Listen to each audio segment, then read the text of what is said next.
तुंगनाथ नहीं जाना है? जाना है, चलो तुंगनाथ चलते हैं। आज भाई लेके चल रहे हैं इनको भी। चलो। चोपटा यहाँ से कितना दूर है और ट्रैकिंग कहाँ से शुरू होगी?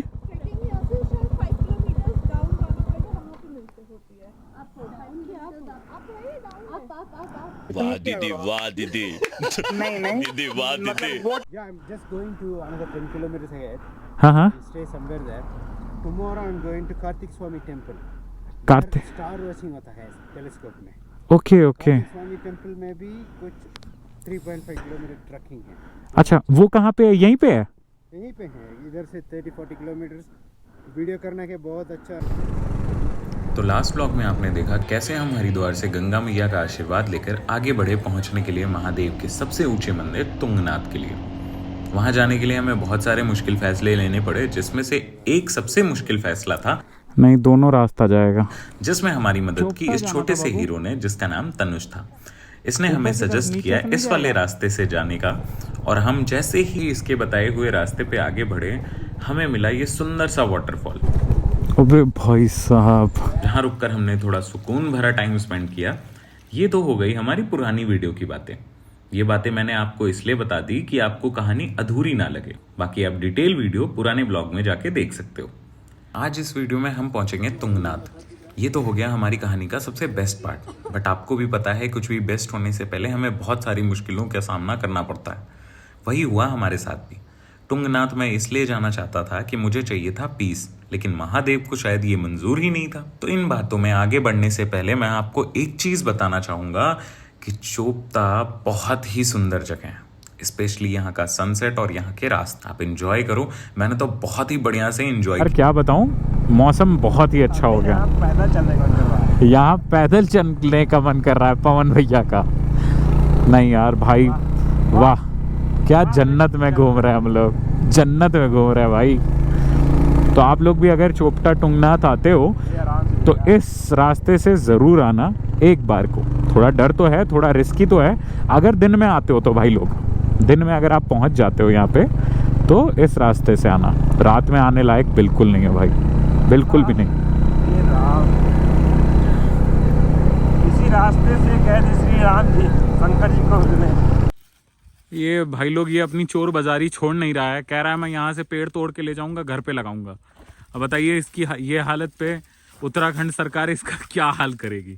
जब मैं यहाँ पहुंचा तो मैं बहुत ज़्यादा डिसअपॉइंटेड हुआ। उस डिसअपॉइंटमेंट की वजह थी यहाँ का क्राउड। ये यहाँ पे ऐसा हाल हो रखा है कि 1% भी रूम नहीं है, और जो रूम है उसके 4,000-5,000 ऐसे मांग रहे हैं लोग, क्योंकि सारे वीकेंड पे यहीं पे आ चुके हैं। दिल्ली के सारे लोग आप देख सकते हो यहीं पे आ चुके हैं। और ये हमारा ट्रैकिंग पॉइंट है, जहाँ आप ये घंटी देख रहे हो, यहीं से ट्रैकिंग स्टार्ट होती है। सुबह ट्रैकिंग होगी, बट कुछ नहीं कर सकते। अब देखो कहाँ रूम मिलता है, कैसे रूम मिलता है, देखते हैं। 1-2 जगह पता करते हैं, क्योंकि पीछे भी हमने पूछा तो फुल है भाई। कह रहे हैं आगे देख लो आप, नहीं तो फिर नीचे चले जाओ। देखना पड़ेगा इसी में। यहाँ के लोग भी ये क्राउड देखकर काफी ताज्जुब थे कि ऑफ सीजन में इतना ज्यादा क्राउड कैसे है, लेकिन उनके पास इस बात पर गौर करने के लिए ज्यादा टाइम नहीं था। उनके लिए ज्यादा इम्पोर्टेंट था इस क्राउड से पैसे बनाना। तो भाई लोग यहाँ पे हो चुका है सनसेट चोपटा में, बट यहाँ पे हमारा रूम ही फाइनल नहीं हो पा रहा।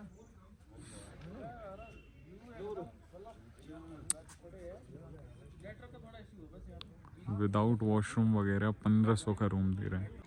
ये मिला है हमें झुग्गी से भी छोटा रूम, और लिए हैं भाई 600 रुपये, समझे।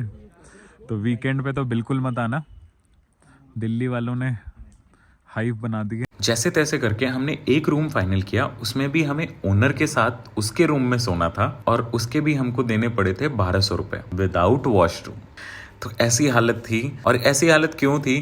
क्योंकि सभी अपना वीकेंड मनाने तुंगनाथ चले आए थे। चलिए चलते हैं नीचे, कुछ खाने पीने का देखते हैं, कुछ मिल जाए तो कल सुबह सुबह ट्रैकिंग स्टार्ट करेंगे। तो भाई लोग यहाँ पे लाइट की सुविधा आपको नहीं मिलने वाली, सोलर पैनल पे डिपेंड करता है पूरा चोपटा। और हद तो तब हो गई जब यहाँ के सारे होटलों में 7 बजे ही खाना खत्म हो गया, और एक जगह तो हमें 1 घंटे इंतजार करवाने के बाद खाने के लिए मना कर दिया गया।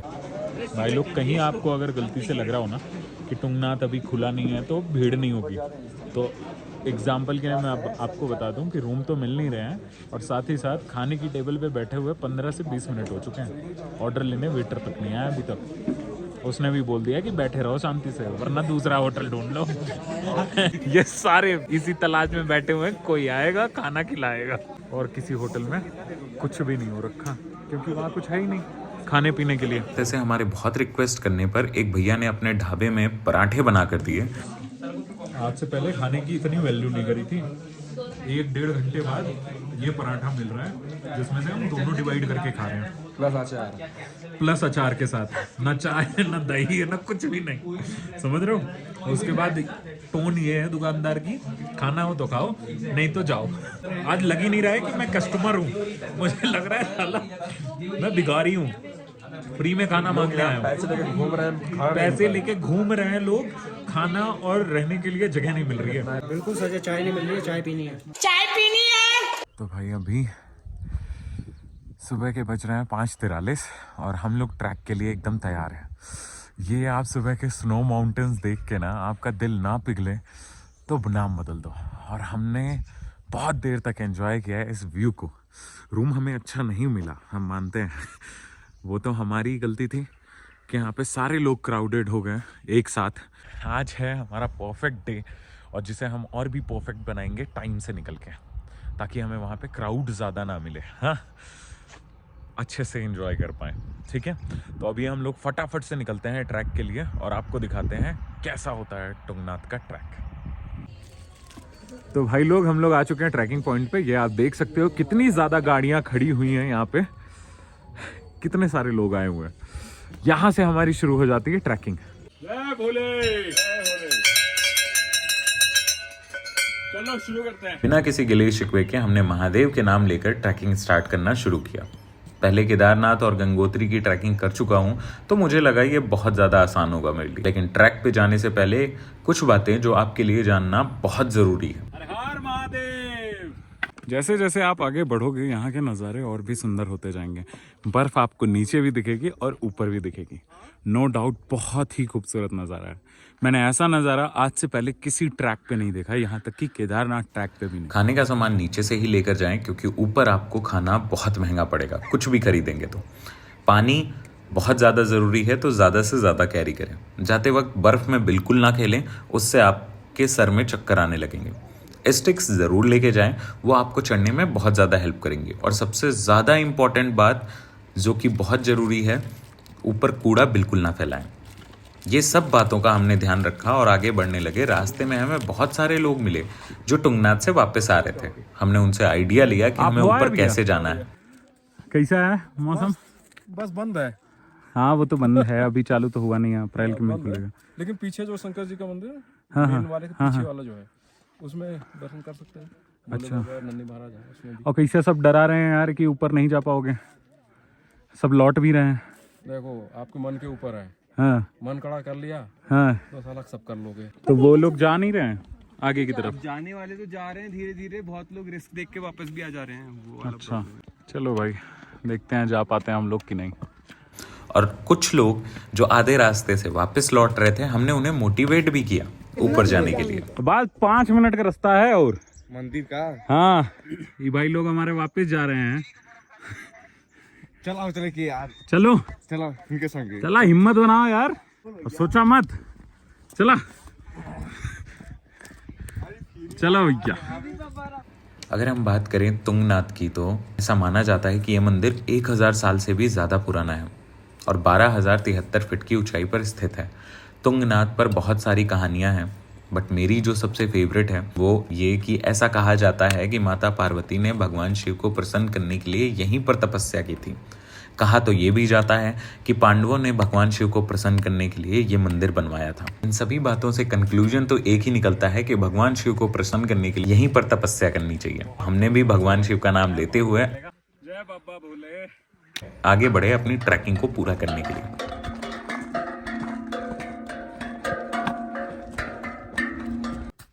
यहाँ पर पहुंचने का रास्ता जितना आसान हमने सोचा था उतना आसान नहीं था।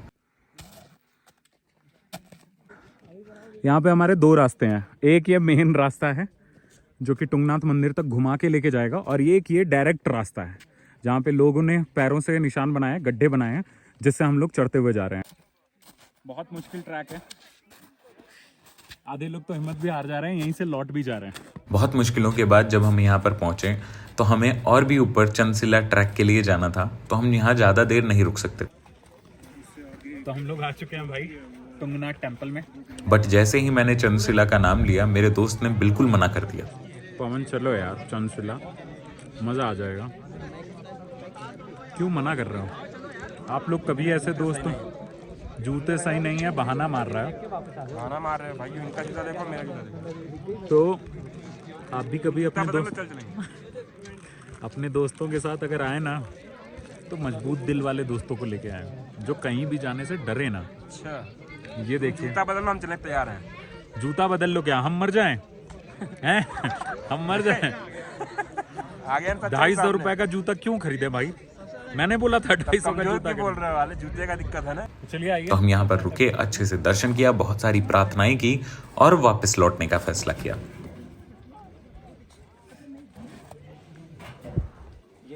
बैग नीचे रख देंगे।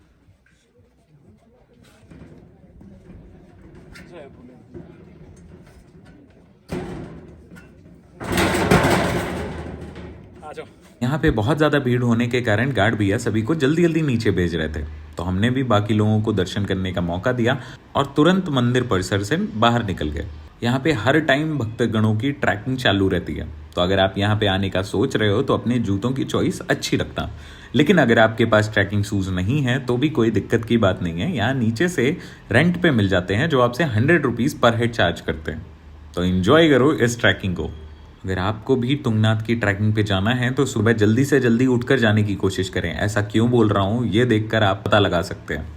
बहुत ही भयंकर भीड़ हो चुकी है यार, क्योंकि एक ही रास्ते से लोग जा भी रहे हैं और आ भी रहे हैं, और मैंने अपना नया रास्ता बनाया। ये देखो, मैं इतना ऊपर चल रहा हूँ और यहाँ पे पैर फंसा के, ये देखिए आराम से। तुंगनाथ की ट्रैक से टाइम पे नीचे उतरने के बाद हमने यहाँ पे रुकने का फैसला नहीं किया, क्योंकि यहाँ के रूम बहुत ज्यादा महंगे थे। तो हमने बाइक उठाई और नीचे जाने लगे। आते वक्त हमने ये रियलाइज किया कि कल तो कुछ भी भीड़ नहीं थी आज के मुकाबले। के बाद ये रोड का हाल देख सकते हो आप, कितनी सारी गाड़ियां यहाँ पे लगी हुई हैं।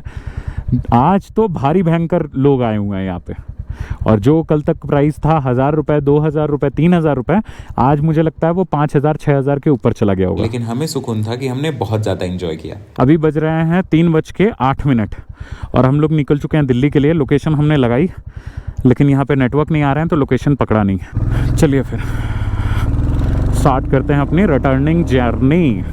आते वक्त हमें घर पहुंचने की बहुत जल्दी थी, तो हमने दूसरे रास्ते से जाने का फैसला किया। तो ये रास्ता काफ़ी आरामदायक है यार, क्योंकि यहाँ पे डर वर नहीं लग रहा है। वो वाला रास्ता टोटली ऊपर चल रहा था पहाड़ों के, समझ रहे हो, तो उससे थोड़ा डर लग रहा था।